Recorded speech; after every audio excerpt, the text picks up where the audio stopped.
Prime Minister Lawrence Wong reaffirmed on Thursday that the government will prioritise doing what is right for Singapore, even at the potential cost of political fallout. His statement was issued on the same day former Minister S Iswaran was sentenced to 1 year in prison for accepting gifts worth over 400,000 Singapore dollars over 7 years from two businessmen. PM Wong acknowledged the gravity of Iswaran's actions and reiterated that public servants must always uphold the highest standards of integrity. He expressed sadness over Iswaran's downfall, highlighting his 25-year parliamentary career and contributions as a minister in several key portfolios. However, PM Wong stressed that these past achievements could not absolve Iswaran of his wrongdoing, stating, "As painful as it is to act against a colleague and friend, it is our duty to do so when necessary." PM Wong emphasized the government's uncompromising stance on corruption, noting that public servants' conduct must be beyond reproach to maintain public trust. He asserted, "Our system of government and politics must always stay clean and free from corruption." While acknowledging that no political system is immune to human failings, he emphasized that individuals who stray from the path of integrity will be held accountable once their actions come to light. The Prime Minister made it clear that the political cost of addressing misconduct would not deter the government from taking the necessary action. His statement reaffirmed the government's commitment to integrity in public service, even when it involves personal and political pain.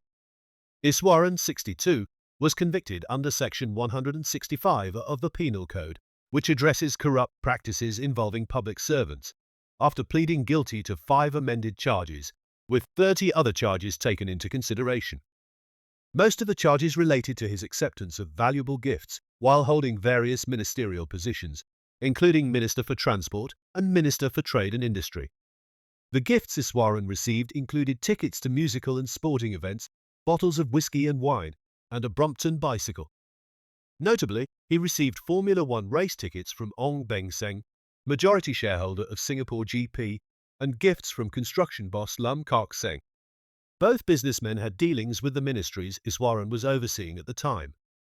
For example, Lam's company, Lam Chang Building Contractors, secured a 325 million Singapore dollars contract with the Land Transport Authority in 2016, a period during which Iswaran held senior governmental roles.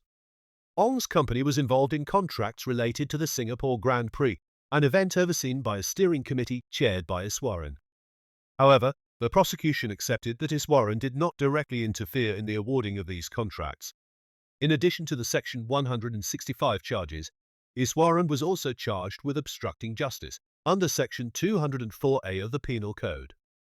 After learning that the Corrupt Practices Investigation Bureau was investigating a flight he had taken on Ong's private jet, Iswaran requested that Singapore GP bill him for part of the flight's cost.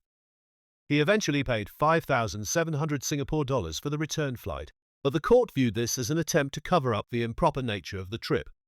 In a case that garnered significant public attention, Justice Vincent Hung sentenced Iswaran to 12 months imprisonment, a longer term than what both the prosecution and defence had recommended. Deputy Attorney General Tai Wei Xiong had called for a sentence of 6 to 7 months, while Iswaran's lawyer, Davinder Singh, argued for a jail term of no more than 8 weeks. Justice Hung found that both proposed sentences were inadequate, noting that the offence's impact on public trust and the integrity of public institutions warranted a more severe punishment. He emphasized that the higher the public servant's position, the greater the damage to public trust when corruption is involved. Iswaran had pleaded guilty to the charges on the day of the hearing, despite earlier indications that he would contest them.